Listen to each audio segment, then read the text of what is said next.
안녕하십니까. 중앙대학교 병원 구강외과 이의룡입니다. 반갑습니다.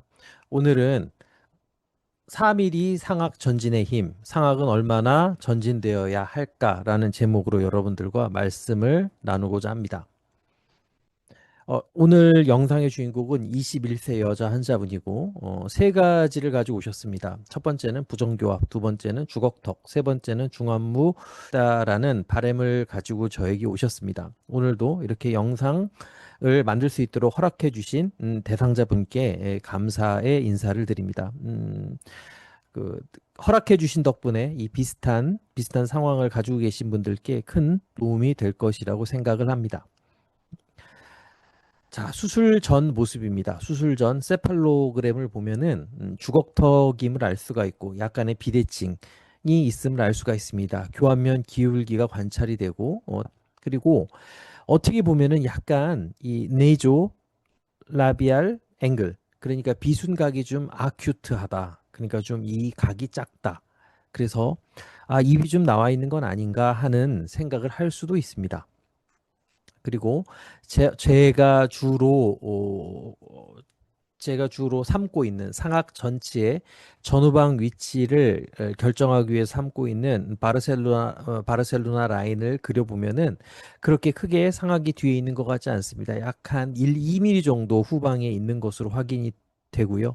그렇습니다. 그리고 실제 얼굴을 보면은 주걱턱이고 얼굴이 좀 넓고 그리고 중안부가 좀 꺼진 것이 관찰이 되는데 이 비순각이 작아서 상악을 전진을 하면은 이게 좀 더 돌출감이 더 많아지지 않을까 그런 걱정도 하게 되는 그런 얼굴입니다. 항상 제가 많이 고민을 하는 게 상악을 얼마나 해야지 가장 예쁘고 기능적이고 그리고 보기에 좋을까를 제가 고민을 하는데 저 혼자 고민한다고 그게 될 것은 아니고요. 기존에 있는 기준들을 살펴보면서 그 기준에 맞춰서 보고 그리고 그 환자분의 그 특별한 상황이 있으니까 그것을 맞춰서 보고 여러 가지를 고려해서 잡아야 되는데 제가 여러분들께 그동안의 상악의 전후방 위치를 어떻게 결정을 했는지 그런 넓게 사용되었던 기준들에 대해서 말씀을 드리고자 합니다. 기간에 따라서 다른데요. 1960년대부터 90년대까지는 각도의 시기였습니다. 그때는 스타이너, 리케츠 등의 분석에 의하면 이런 여러 가지 것들을 각도로 확인을 했습니다. 여러분들도 SNA, 뭐 AMB 그런 각도를 아실 겁니다. 그래서 그런 각도의 시대였고, 그리고 90년대가 되면서 이제부터는 직선의 시대, 기준선의 시대가 되었습니다. 이 아넷이라는 좀 유명한 미국의 산타바바라에서 수술하고 있는 그런 의사가 있는데 이 사람이 제창한 것이 트루 버티컬 라인입니다. 내추럴 헤드 포지션을 일단 잡고 그 상태에서 이게 버티컬 라인을 내려가지고 그 버티컬 라인에서 를 기준으로 이렇게 상악 전치의 위치를 잡는 그런 방법입니다. 그리고서 또 2018년부터 2013년까지 그 앤드류 걸이라는 이런 기준이 있는데 이것은 저는 좀 안 쓰는데 좀 복잡합니다. 이건 이마를 기준으로 하는 라인이라서 좀 복잡합니다. 그리고 드디어 2022년에 바르셀로나 라인이라는 것이 나왔습니다. 이 소프트 티슈 네이존 연조지 코뿌리에서 내려 그었을 때 상악 전치가 그것과 같거나 아니면 그것보다 좀 더 나와야 된다. 그런 바르셀로나 라인이 나와서 저도 이 바르셀로나 라인을 기준으로 수술을 하고 있습니다. 또는 제가 바르셀로나 라인으로 수술했을 때 결과들이 훨씬 더 나은 것을 제가 확인을 한 이후로는 상악 전치를 어떻게 해서라도 조금이라도 더 앞으로 낼 수 있지 않을까를 고민을 하게 됐습니다. 그리고 이건 재미있는 논문인데요. 여러 가지 프로파일을 가지고 여러 사람들에게 그 사진을 주고 판단을 합니다. 그래서 어떤 것을 가장 예쁘고 아름답게 여겼는지를 보는 그런 설문조사 연구인데 가장 베스트라고 그 61.8%의 사람들이 가장 최고라고 한 사진들을 분석을 해보니까 이 바르셀로나 라인보다 0에서 4mm 정도 상악 전치가 전진되어 있을 때 가장 아름답다고 느꼈다라는 그런 논문이 있습니다.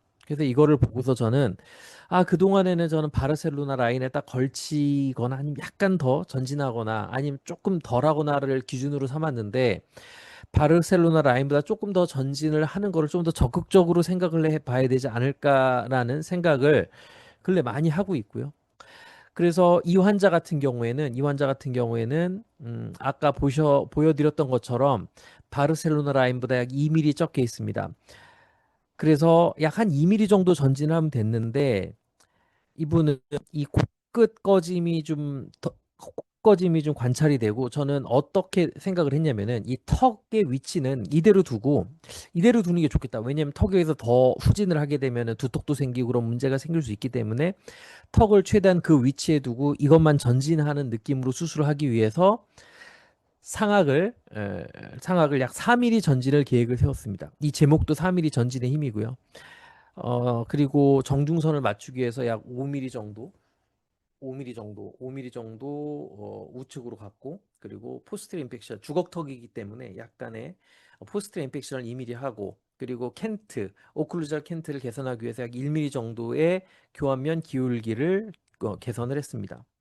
그래서 보시면 STO 이 디지털을 보시면 이게 전진을 하죠. 전진을 하면서 약간의 회전을 했기 때문에 이쪽에가 좀 나오게 되고 근데 저는 이 정도면은 원숭이면은 되지 않을 거라는 확신이 있었기 때문에 이렇게 수술했습니다. 그리고 이렇게 하악을 수술을 하고 그리고 약간의 좀 사각턱이 컸기 때문에 사각턱 약간 가는 정도 그리고 턱끝 전진 그렇게 계획을 세웠습니다.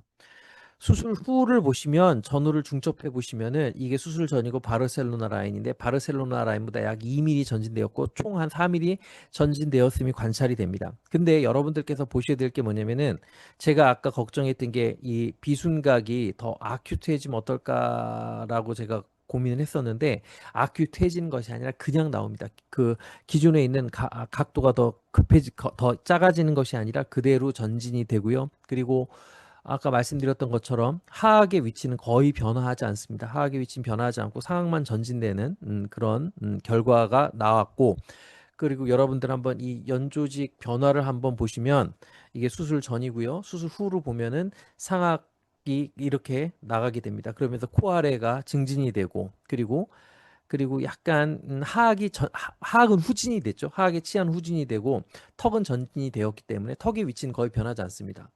저는 여러분들께서 요 부분을 좀 봐주셨으면 좋겠고요.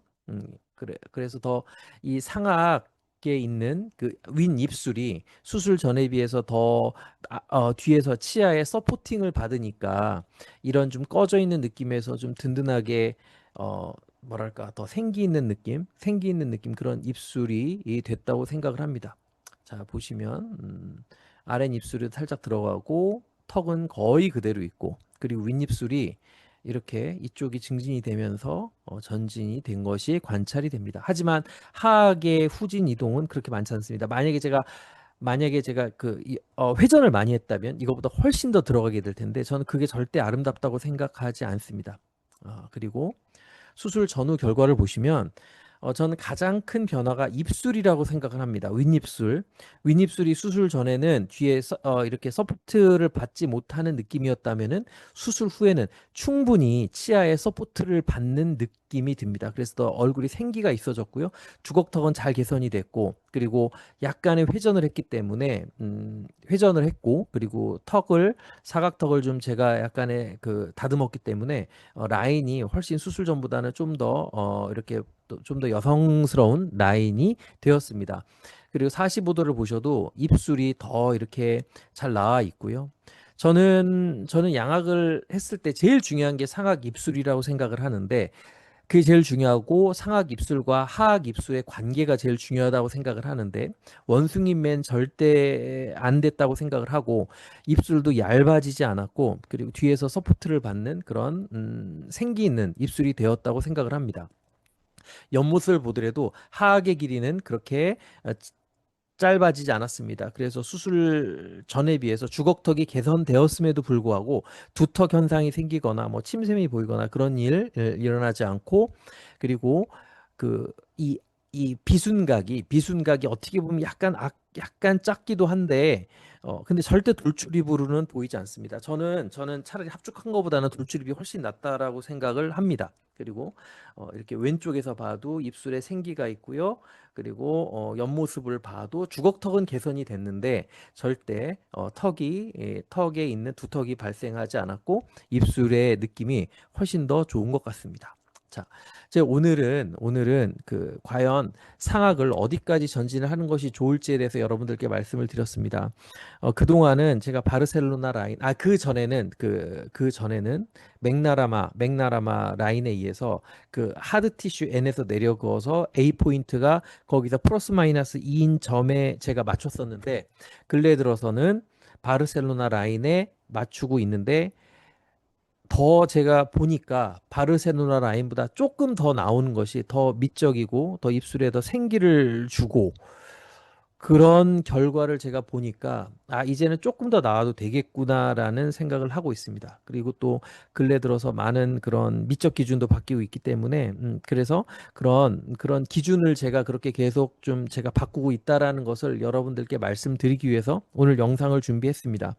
앞으로도 물론 환자마다 약간 뭐 다 똑같은 건 아니고 조금씩 변화가 돼야 되겠지만은 이렇게 상하게 충분히 전진돼서 입술에 생기를 주는 거는 정말 너무너무 중요하다고 생각을 합니다. 오늘도 이렇게 영상을 잘 경청해 주셔서 감사하고요. 다음에도 여러분들께 도움이 되고 가이드라인을 드릴 만한 그런 영상으로 여러분들 찾아뵙도록 하겠습니다. 감사합니다.